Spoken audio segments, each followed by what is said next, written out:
नमस्ते, मैं हूं गायत्री शर्मा। कोरोना का खतरा लगातार तेजी से बढ़ रहा है। कोरोना को हराने के लिए मास्क ही सबसे बड़ा हथियार है। न्यूज़ 18 आप सभी से कह रहा है कि आप मास्क जरूर पहने। न्यूज़ 18 ने मास्क के लिए एक मुहिम भी शुरू की है, #मास्क पहनो इंडिया। न्यूज़ 18 आप सभी से कह रहा है कि आप मास्क जरूर पहने, क्योंकि सावधानी ही सबसे बड़ा बचाव है।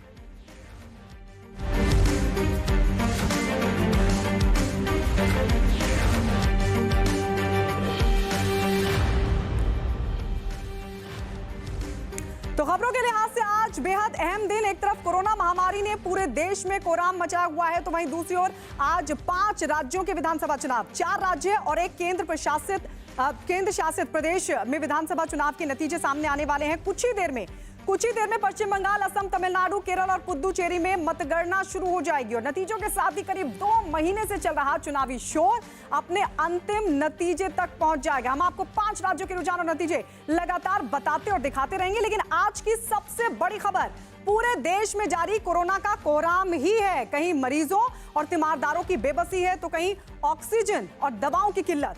वहीं कोरोना काल के गिद्धों की कहानियां भी हैं, जो इस मुश्किल दौर में इंसानियत को ताक पर रखकर दवाओं, ऑक्सीजन और जरूरी चीजों की कालाबाजारी करने में जुटे हैं।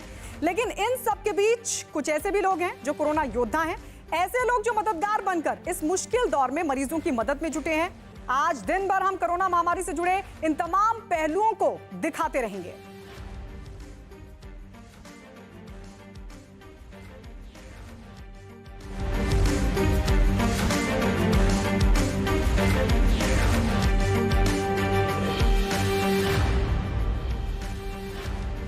तो चलिए सबसे पहले बात महाराष्ट्र की। महाराष्ट्र में कोरोना का कहर लगातार थम नहीं रहा है। महाराष्ट्र में पिछले 24 घंटों में कोरोना के 63,282 नए मामले सामने आए, जबकि कोरोना की वजह से 802 लोगों ने दम तोड़ दिया। और अच्छी बात हालांकि ये रही, इस दौरान 61,326 लोग कोरोना को मात देकर अपने घर लौट गए।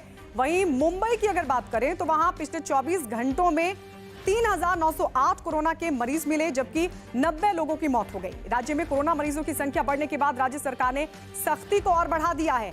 दूसरे राज्यों, खासकर उत्तर प्रदेश और पश्चिम बंगाल से आने वाले लोगों के लिए RT-PCR जांच को जरूरी कर दिया गया है।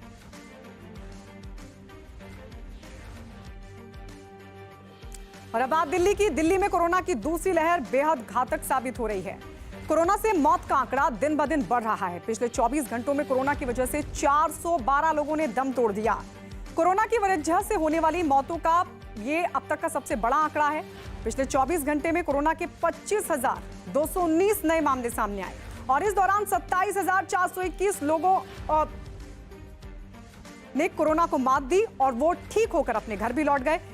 दिल्ली में इस वक्त की अगर बात करें तो 96,747 एक्टिव केस हैं जिनका इलाज चल रहा है।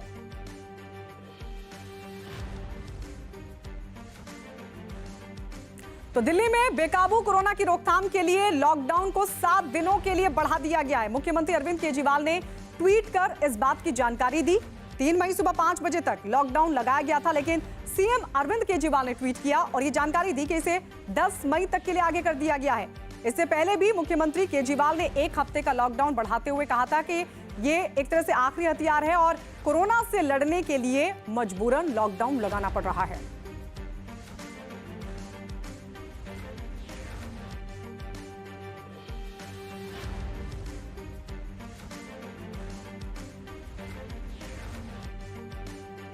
और इस बीच आपको बता दें कि दिल्ली के मुख्यमंत्री अरविंद केजरीवाल ने मीडिया को इस बात की जानकारी दी कि उनके पास 4.5 लाख कोरोना वैक्सीन पहुंच चुकी है और सोमवार यानी कि 3 मई से 18 साल से ज्यादा उम्र के लोगों को टीका लगाने का अभियान शुरू कर दिया जाएगा।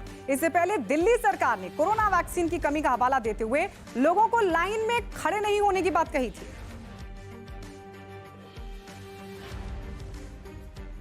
आज से एक तरह से सिंबॉलिक है। आज ये एक ही सेंटर पे शुरू हुआ है 18 से 44 साल के लोगों के लिए। हमारे पास ऑलरेडी 4.5 लाख वैक्सीन्स आ गई हैं और उनको अब सारे डिस्ट्रिक्ट्स में डिस्ट्रीब्यूट कर रहे हैं। परसों सुबह से अब बड़े स्केल के ऊपर वैक्सीनेशन दिल्ली में शुरू हो जाएगा। और मेरी सब लोगों से रिक्वेस्ट है, अभी वॉक इन नहीं है तो सेंटर्स के ऊपर लोग लाइनें ना लगाएं कि भाई मेरी पहले लाइन सबको अपॉइंटमेंट मिलेंगे। आप अपॉइंटमेंट ले लें, अपना ऑनलाइन अपॉइंटमेंट लें और जो अपॉइंटमेंट आपको मिले उसी के हिसाब से सब लोग आएँ। और कोरोना पर अब हम आपको एक ऐसी खबर दिखाएंगे जो सरकार, प्रशासन और जनता सबकी आंखों को खोल देगी। आज आपको एहसास होगा कि आखिर ऑक्सीजन की कमी क्यों हो रही है। आज आपको यह सच भी पता चलेगा कि ऑक्सीजन की कमी से हमारे अपनों की मौत के पीछे कौन लोग हैं। आज न्यूज़ 18 की अंडरकवर टीम आपको अपने खुफिया कैमरे के जरिए उन लोगों के चेहरे दिखाएगी जो अस्पतालों या जरूरतमंद मरीजों के हिस्से की ऑक्सीजन पर कब्जा करके बैठे हुए हैं।